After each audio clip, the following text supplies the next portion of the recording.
Hello, I'm Corey, and this is episode 1 of McChanic. I have my brother Ian here today, and my dog Amber. And this is my 1972 Firebird Formula 350. I'm past due on starting this channel, and today will just be catching up to the massive amount of time and money it's already taken me just to get a big rusty piece of metal on a machine with wheels that spins. So, brief history on the car. I've had it about 10 years and I haven't worked on it at all yet because it's been sitting in the yard outside at my parents' house.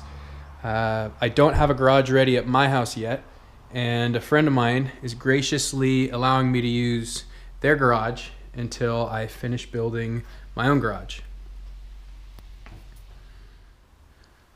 A little bit on the rotisserie. I was going to build my own rotisserie initially, and so I had purchased a couple of these big hydraulic rams, and I bought a set of these big 8-inch casters. I came across this rotisserie for sale that was incomplete, and when I called to ask about it, the things it was missing were a couple wheels, the hydraulic rams, and this whole pivot rotation assembly here. So I got it for a screaming deal, and all I had to do was weld on 2-inch blocks for the 4 wheels that they included to match the height of my 8-inch wheels. The hydraulic rams bolted right in, and then all I had to do to make this rotating assembly was buy a couple thick-walled steel pipes, nuts and bolts, and I pretty much just copied the other side. And it had arms on here that were maybe 16 inches long or so, and I bolted the car right to the ends of them because they already had holes, and when I did that, this part would bind up whenever I tried to raise or lower it. So I cut about a foot off of each of those arms, brought the rotisserie tied in to the car, and now it raises and lowers and spins pretty nicely. All I've done on the car so far really is disassemble it down to the last few basic pieces so I can send it off to Media Blast and epoxy prime. So I'm not sure which parts are going to be usable and which parts aren't because there's still a lot concealed, but I already know that there's going to be a lot of pieces that are going to be either repaired or completely replaced.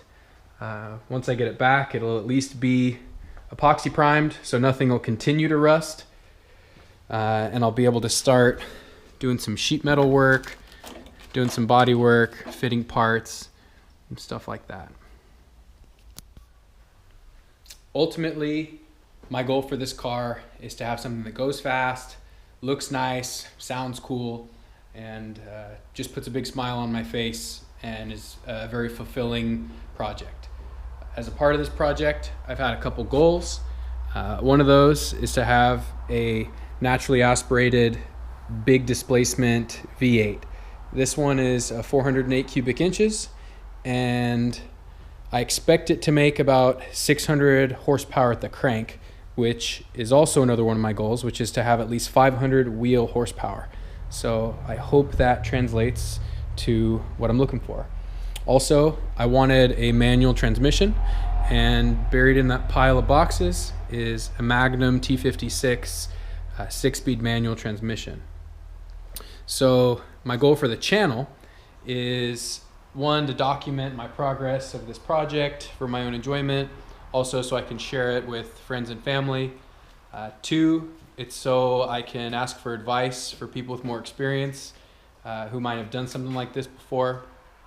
And then also, it's for other people who are doing projects like this who might be able to take some tips and tricks from what I'm doing and the way I've completed the project. So now that we're all caught up on my progress so far, I'm going to start getting wrenching. one last thing before I start working on the car is, despite the name of the channel, I'm not a mechanic. I'm just a guy who likes to work on his own stuff and has ambitious goals. So what I'm doing isn't necessarily quote unquote the right way to do it. It's just the way I'm gonna be choosing to do it, based off of what I've read and what I've watched on YouTube, what I've seen other people do, and what I'm making up on my own. So the first thing I'm gonna work on is replacing just the basic valve covers. The reason I'm doing this is because these are the stock valve covers that require really ugly coil brackets. I was gonna have to buy a oil fill cap anyway, and for my PCV ventilation, I was gonna have to get an adapter to connect to this massive AN fitting. And for the price of the adapter for the AN fitting, the coil brackets, and a oil fill plug, I was able to buy brand new ones from Holly that are cast in with the proper bolt spacing, so I don't need brackets. Comes with a really nice looking oil fill, and it has standard PCV fitting, so I won't need to buy any adjustments for that. And on top of it, there's not an ugly part that I'm gonna need to repaint and cover that up. So now I'm gonna get started. So I got the stock valve cover pulled off.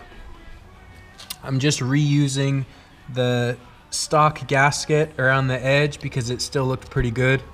And then I got a new set of these gaskets for the tops of the bolts because some of them are starting to break apart like that. And it even says in the directions that it's not going to affect the seal and you don't need to replace them, but it was only a few bucks, so I bought a new set of these too. So while I have the valve covers off, I figure it was a good time to talk about what's inside this motor. So at the bottom, I have a Moroso 7-quart oil pan. The crankshaft is a Cali's Compstar forged stroker crankshaft. The connecting rods are also Cali's Compstar forged. The block is a stock 6-liter, but with the stroker kit, it brings it to like a 6.7 something, almost 6.8 liter, 408 cubic inches. The camshaft is a hydraulic roller camshaft from Texas Speed. It's called their supercharged stage 3 camshaft. Has 660 lift, and although it is called a supercharged camshaft, it's made for both forced induction and naturally aspirated setups. Moving up, inside are aluminum pistons made by Diamond. These heads are LS3 heads with 823 casting, meaning it has the largest available intake and exhaust valves.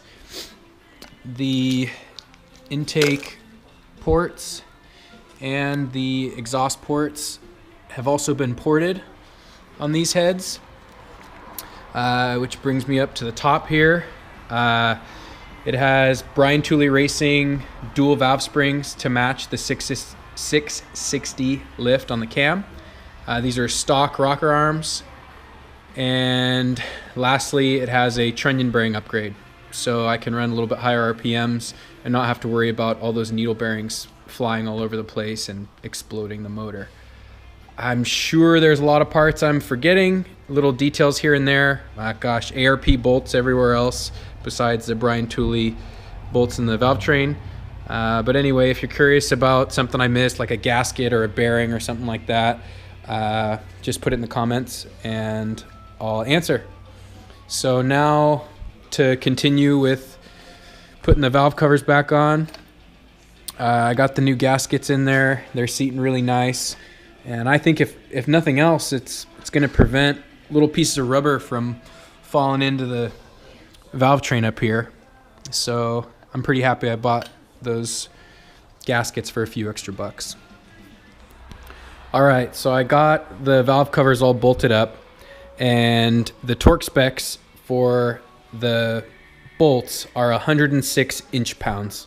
Now, I have an inch-pound torque wrench, but it only goes up to 70 inch-pounds, and my full-size torque wrench doesn't even start measuring till 20 foot-pounds.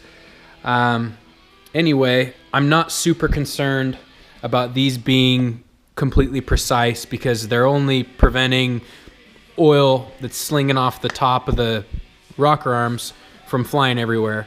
So what I did was I just maxed this out to 70 inch-pounds, and then I took my normal socket and I just gave each of them 1/8 of a turn farther, and they're quite snug. I don't have any worry about anything bad happening.